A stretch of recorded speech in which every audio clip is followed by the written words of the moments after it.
Hello everyone, we hope you're all doing well. Welcome to one more video presented to you by Insights IAS team as part of your InstaEthics, a GS4 initiative. Now in this video, we will look into few more Western philosophers, primarily Socrates, Plato and Zeno of Cyprus. We will learn what are their major contributions and how they are important for us from an examination perspective. The first philosopher that we will discuss today, that is Socrates, is usually called the father of modern Western philosophy. Why he is called as father? I'll just talk about it in the next couple of minutes. He was born in 470 BCE in Athens. Alright. Now, during this particular point in time, the people who lived in Athens, they were getting attracted towards material possessions and they were just focusing on bettering themselves physically rather than intellectually. Their quality and standard of life was becoming idle as the day passed on. It was here that Socrates wanted people to examine themselves in a very detailed and depth related manner.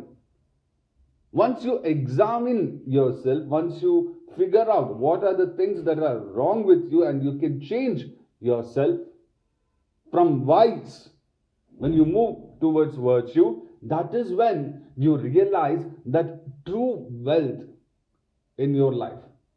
This is the true wealth which will bring you happiness.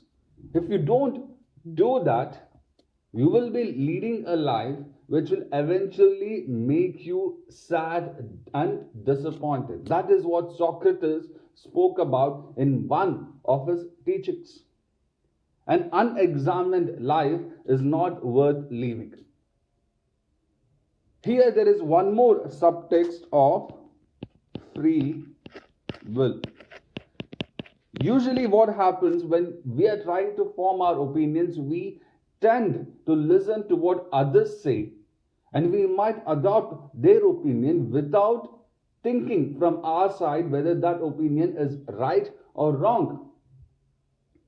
We tend to pick out certain qualities from others without figuring out whether this quality will bring out the best in us. Is it something that the whole society as such needs? These popular opinions, this is what is causing us problem in the recent few years, particularly with the emergence of social media. Social media has got both positive as well as the negative side. Here I'm just focusing on the negative side. At times we get attracted towards opinions that create a divide in us amongst the people who are living around us. And this is a prime example of an unexamined life. Know yourself in a better manner. Understand what are the virtues that you need to adopt for yourself. If you don't do that, the ultimate aim of being happy in your life is something that you can't achieve. Mr. Socrates, he suggested 5 virtues that you need to follow so that you can lead a fulfilled and a happy life. What are these 5 virtues? That is truth, courage, justice, wisdom, and happiness. Alright? Until and unless you adopt these 5 virtues, the whole purpose of your life, leading a peaceful, content, and a truly happy life will not be possible. Socrates, what he did was he did not write any book as such. He went to people, the common people, leaders, and he questioned them on their beliefs. And it was through such questions and discussions that he aimed to throw light on what kind of prejudiced beliefs that people had, and ultimately trying to correct those beliefs which are not good for the individual and the whole society as such. This way of changing a person's belief by questions and answering is famously referred to now as Socratic method. When you talk about all these big universities that we have in the world, such as Harvard, Princeton, Cambridge, and whatnot, all these universities, they adopt Socratic method where the teacher poses questions and the students bring out their opinions, and slowly but surely the teacher tells them what kind of opinion that they have is right or wrong and to what extent they have to change it if the situation demands it. The famous Socratic method. Alright? Socrates inspired a method of using reason to uncover truths about life. You have to have the ability to reason with yourself. That is the most important thing. And this is a prime requirement for an administrator in the Indian society situation. If you base your decisions on the opinions that you get, the popular opinions you get, which might not be in the line of constitutional objectives, then you will be doing a disservice to your position itself. Use reason to figure out things. Use reason to face up to challenges. Alright? He asked a lot of questions. Knowledge comes from asking questions. Now, why have I included this particular concept?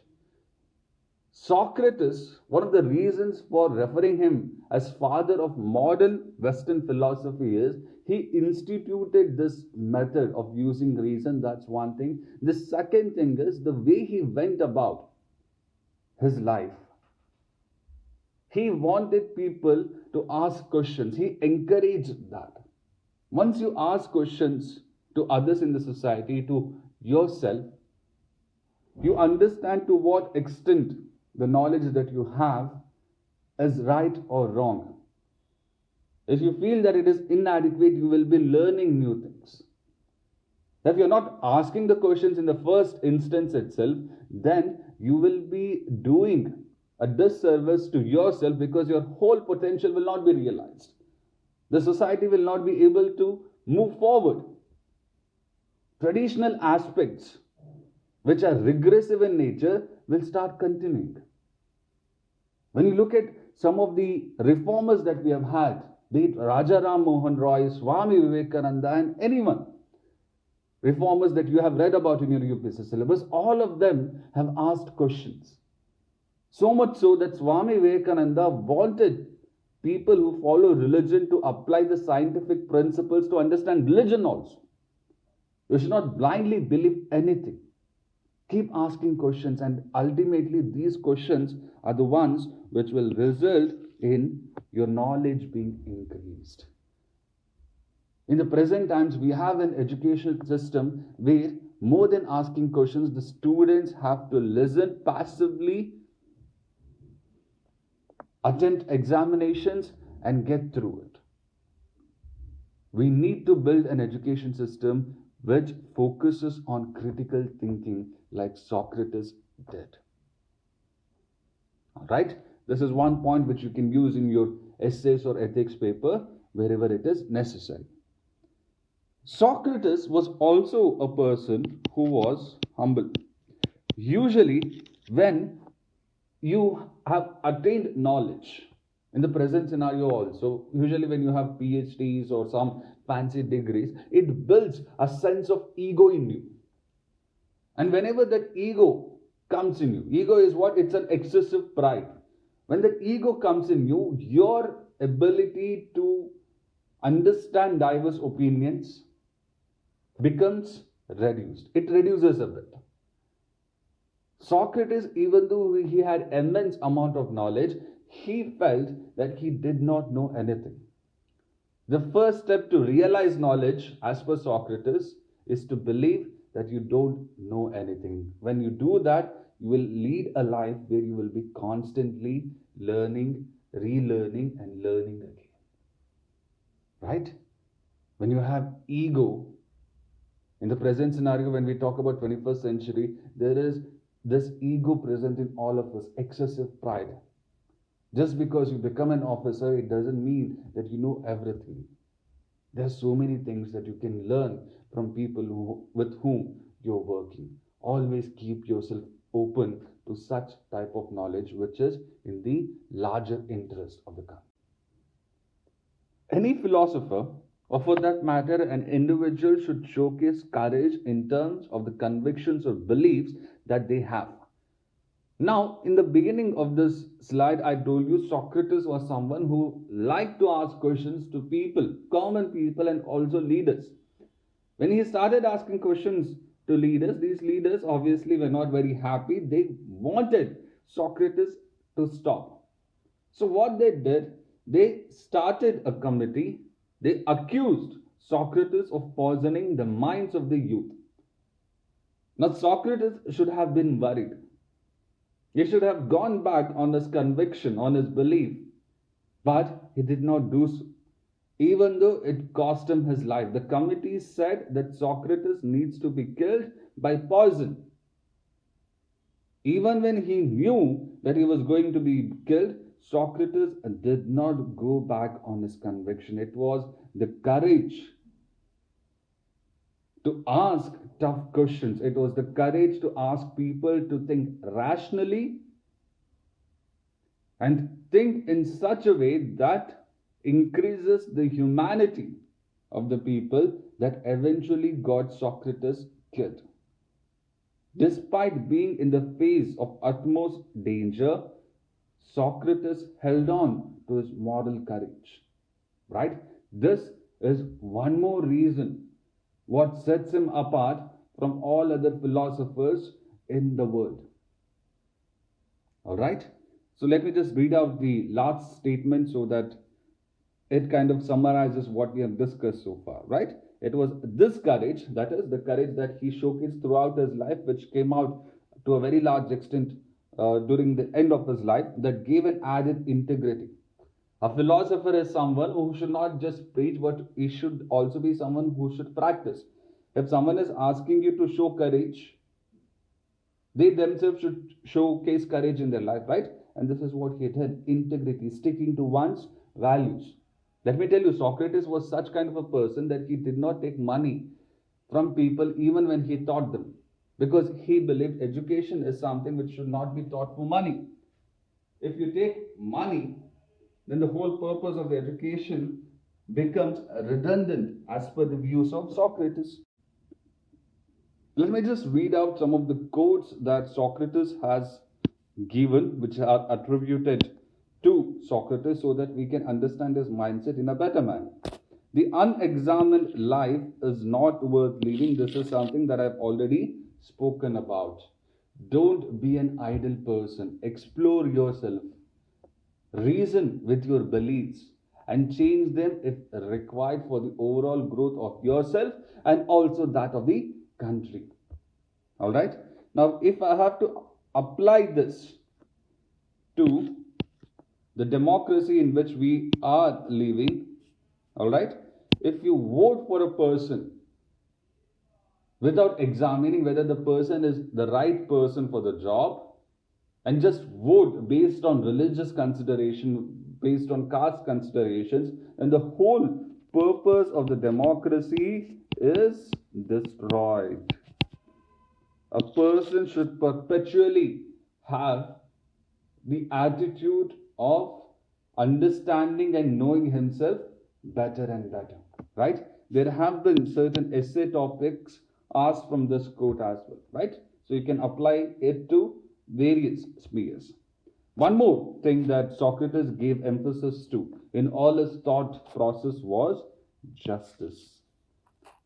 Justice which was not based or restricted to only certain sections of the society. Justice was something which had to be applied to everyone in an equal manner. That is what justice meant to Socrates. One more view that Socrates has given in the realm of politics is the highest of all virtues is the political art, which includes statecraft and makes men good politicians and public officials. What is he trying to say over here? Until and unless you have a political system which churns out good politicians, If a political system is churning out criminals, if a political system is characterized by a citizenry which is not informed, then such kind of a political system will not be in the larger interest of the country. That is what he's trying to say. Politics should be able to create good men. And ultimately, it is these good men who become politicians and public officials who will uphold the value system of the country for the overall benefit and goodness of others. When we look at how the political system we have in our country, it is characterized by so much of criminalization aspect. You learn about this in your GS2 governance as well, criminalization of politics. When we have a political system which is characterized by opaqueness, high-handedness, then public officials will be a lot more vulnerable or prone to be corrupt. Right? There needs to be a change in the political system. How to bring this change? That's the million-dollar question. What does Socrates answer? Develop virtues. Examine your life. Give emphasis to justice to everyone. Right? This is how you need to go about with philosophers, my friends.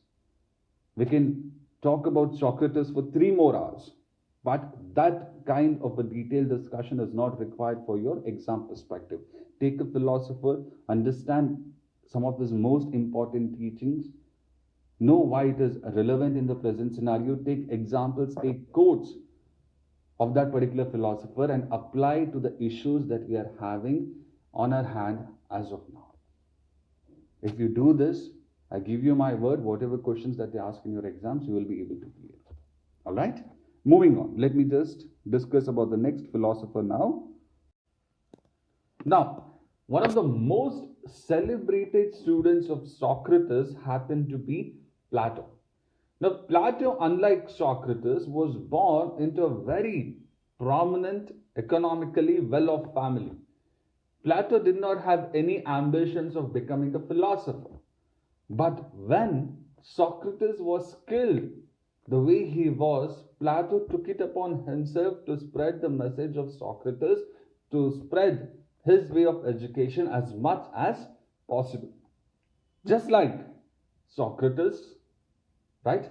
Plato too wanted to find answers, wanted to get wisdom as to how to lead a happy and a content life, fulfilled life. What we call this as? We call this as eudaimonia. We have spoken about this not so long ago, right? In the previous class only.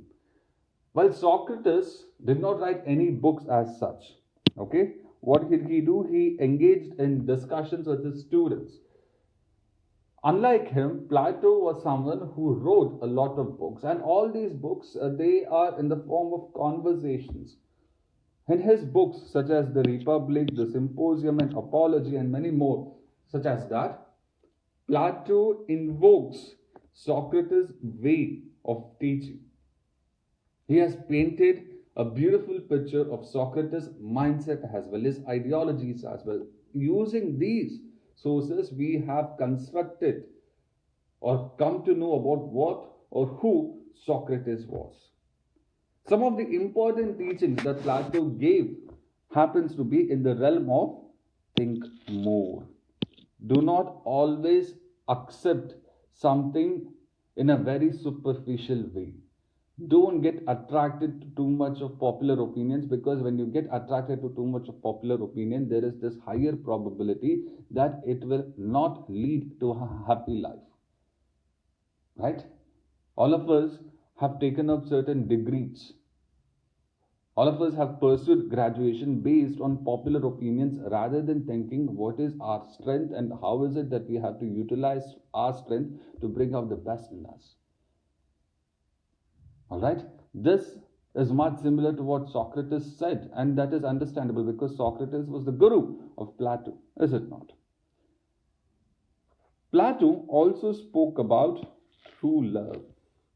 And true love, the moment I say, it's not in terms of relationship, physical, everything like that. True love is something which is there in admiration of the person that you are in love with. This person will have certain values that you admire, will have certain qualities and behaviors that you admire because you yourself don't have it in you. And when you are with such a person, it builds a sense of ethical and moral action in you as well. That is what true love is. The other important message that Plato spoke about was you have to decode the message behind what you consider as beautiful. Most of us want money. We consider money to be beautiful. Why do we consider money to be beautiful? Because we tend to get a sense of security when we have money. Nothing wrong with that. But when our emphasis on money becomes too excessive, that is when the problem starts. You start to lead a miserable life. What you consider as beautiful, be it an object, a person, or whatnot, try to understand why you consider them as beautiful. Once you understand the message, you will come to know that there are more than one ways of getting that. There are more than one ways of getting that financial security without venturing out into a sphere of thinking where you place excessive emphasis on money. When you place excessive emphasis on money, you become too materialistic, your mental health will be affected. You might try to achieve that too much of excess of money through corruption, which again will build in you a sense of guilt. Corruption itself is very bad for the country as well. Right? Here, Plato wanted you to understand why you consider something as beautiful. Once you consider that why, once you have an answer for that, it becomes much more easier for you to find ways to achieve it in a manner which is ethical and moral. Right? This is also quite important and relevant in the present scheme of things, is it not? The last message that he spoke about, the last important message from an exam perspective is reforming society. What is this reforming society? He gives an example. Now, in the society in which he lived, they celebrated famous persons, soldiers, right? Leaders. They did not celebrate philosophers, thinkers, scientists. He did not want that. Because when you are getting attracted towards celebrity opinion, all these popular leaders' opinion, you tend to think less for yourself. And when a society has to prosper, you need to identify those moral exemplars. Who are these moral exemplars? People who uphold high standards of morality in their thought process, behaviors, and actions. It is these people that we need to cherish. It is these people that we need to celebrate. And when we do that, society will be reformed. And this is something that we need in the present times as well, right? Because we have a celebrity culture which is being built. We're getting attracted towards those items which are being marketed by our favorite actors. All these things are not good, is it not? Reforming the society, this is just one example that Plato spoke about. Apart from that, he also spoke about democracy. Democracy is something which he believed will only work when you have people who think rationally. Not based on traditionality, not on irrational terms, but on rational terms. Vote for the people that you want to vote because they are going to create good for yourselves and for all others in the society, not just because they're from your religion or your caste. And when you look at the democracy in which we are living, there are so many behaviors that we have which are irrational in nature. When we don't vote rationally, you tend to pick those rulers who might be despotic, who might be self-centered and egoistic. Right? All these things will not ensure the survivability of democracy in the longer run, is it not? Moving on. He is also famous for starting something, a school which was called the Academy. This school was started in memory of Socrates and the kind of discussion based knowledge that he created during his life. Here, people from all different backgrounds came, discussed their diverse opinions, learned few things, relearned few things, and learned again. This scheme of education is something which might help us to improve our critical thinking. We often say that India does not do well in terms of research and development, and we often like to quote the primary reason being that research and development is less and all those things. Yes, absolutely correct. But more than that, it is also that we don't have that system of critical thinking being ingrained in us from a very small age. Most of the students that I deal with, they are often apprehensive about asking questions. After the class, they come and ask questions. They don't ask questions in the class, fearing what the other person might think. Don't be like that. If you're preparing with someone, have the humility to go ahead and ask them to have discussions on important topics. You take up any rank holders, this is what they have done in their course of preparation. They have discussed extensively with their faculties, teachers, or with their peer group. Right? Please do that. Moving on. What are some of the quotes, important quotes given by Plato? He has said, one of the penalties of refusing to participate in politics is that ending up being governed by your inferiors. You see, in our democracy itself, we have voting percentage in most parts of the country, particularly the metropolitan areas, which barely reaches 50%. Right? This is not good. The other quote, which I think is important, is we can easily forgive a child who is afraid of the dark. The real tragedy of life is when men are afraid of life. This is basically saying that people don't want to think more, they want to stay idle. Now, idle mentality is somewhat justified when you are a kid because you don't have that ability to grasp knowledge. But when you become educated, when you have knowledge and still you are unwilling to question, unwilling to think, that is when you will be put in a state or in a society which will be characterized by darkness. If people had spoken up against Hitler, Hitler would not have gone ahead and started World War II. Men being afraid of light, that is where the tragedy lies. And this is something that is relevant in the present scenario itself, is it not? Moving on. The next philosophy that we will learn, that is Stoicism, is something that came into the picture because of a person called as Zeno of Cyprus. Now, this Zeno of Cyprus was a wealthy merchant in the ancient Greek. He lost his ship, and when he lost his ship, he was just roaming around the place and he came across a place where he was able to find a book which spoke about Socrates. He read that book, he became so interested in it that he eventually became a philosopher, and he gave rise to a school of philosophy called as Stoicism. Now, being stoic is something that you must have heard about. What is this? What does this stoic mean? It means not reacting to things. That is what we have this popular perception about. But it is much more than that.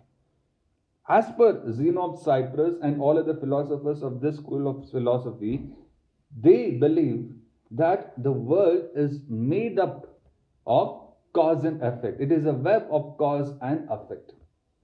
If something changes, there will be an effect of that particular cause.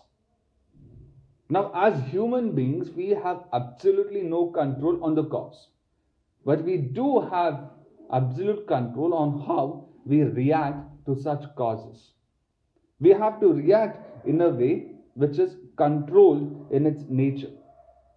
The Stoics also believe that there are certain important virtues that you need to have so that you have control over this effect. What are these important things? You need to be virtuous. You need to have tolerance and self-control mostly. When someone is trying to make you angry and you react in an angry and vengeful manner, In the immediate term, you might have some amount of happiness, some amount of relief. But in the longer term, that anger and that action will be killing you deep inside. Your relationship with people, how people see you in the society, will be affected. Now, some of the things that Plato, Aristotle, or even Socrates have said, it deals with an idealistic society. They don't have this cause and effect framework. But in Stoics, they believe in practical society. Everything and everyone will be subjected to some sort of pressure in life. React to this pressure in a way which will showcase practical wisdom, which will showcase temperance, justice, and courage.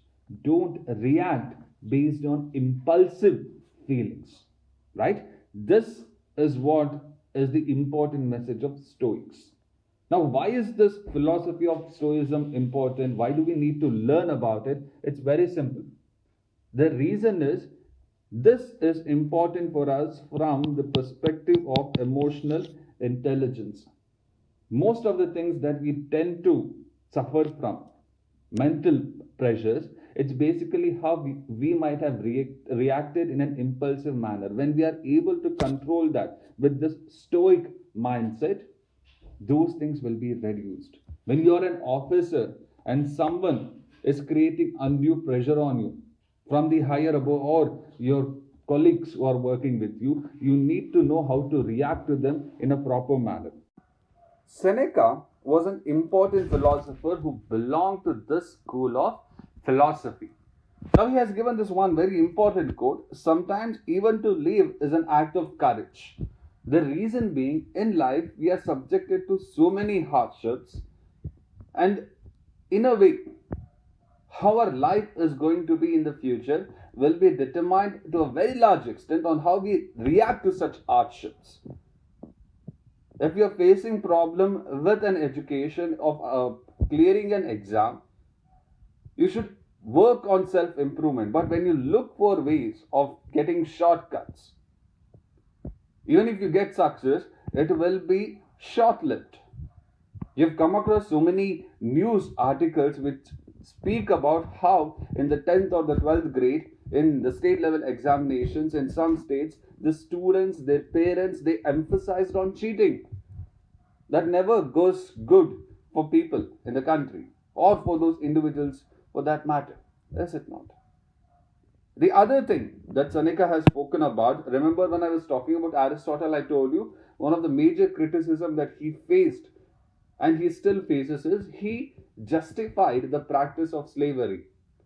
Whereas Stoics and Seneca particularly, he was against the system of slavery. Now, being a Stoic doesn't mean that you need to be passive, that you should not react to the changes that are happening in and around you. Absolutely not. What it means is first change yourself. Become a moral person, an ethical person, and only when you do that, you will be able to affect a change in others.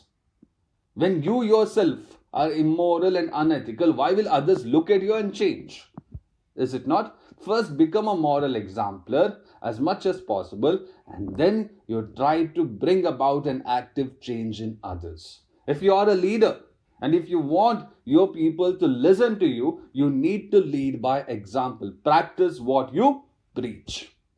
Marcus Aurelius, one of the kings who was famous in the ancient times, who ruled for multiple decades, his life was not something which was completely silk smooth.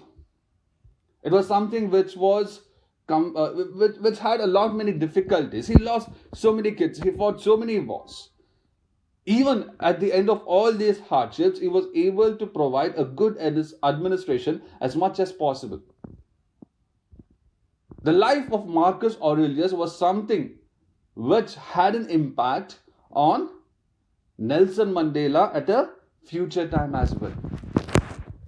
Why is this Marcus Aurelius being mentioned over here? Because Marcus Aurelius, as a leader, as an administrator, he borrowed much of the Stoic philosophy into his life. That is what he has written about in some of the literary sources that we have access to. Being stoic doesn't mean being passive, being silent. It means reacting to things in a manner which will cause least harm to yourself and the people around you. Right? This is what Stoicism means. One more philosophy which is important for you from your exam perspective, particularly section B. Right? Let me just give one important quote related to Stoicism given by Seneca. He has said, a man is as miserable as he thinks he is. When you start thinking yourself that UPSC is a tough examination, people take 3-4 attempts, and you try to think in such a negative manner, you will lead a miserable life. But when you try to react in a proper way, what is the proper way? Try to figure out where you're going wrong. Read your NCRTs. Think for yourself. Don't depend too much on notes. When you make those changes, you will leave that miserable position, and you will come to a position where you will be able to see real and profound changes in your life. Change your mentality. Change the way you react to things. That is when you will win. My friends, in the next video, we will talk about few more Western philosophers, that is John Rawls, Jeremy Bentham, and Immanuel Kant. Once we are done with that, we will be discussing case studies from the mains examination perspective in a very detailed manner by taking examples of previous year question papers. The reason why I had put off case studies till now was I wanted to complete this Western philosophy so that we have understood some content on how to write case studies, on how to approach case studies. Right? I hope this was useful for you, and we will be seeing very soon. Until then, keep reading, learning, relearning, and ask yourself too many questions so that you get knowledge from such kind of things. Whatever doubts you have, please also post it in our comment section. We will be happy to help you out in any way that you want. Thank you.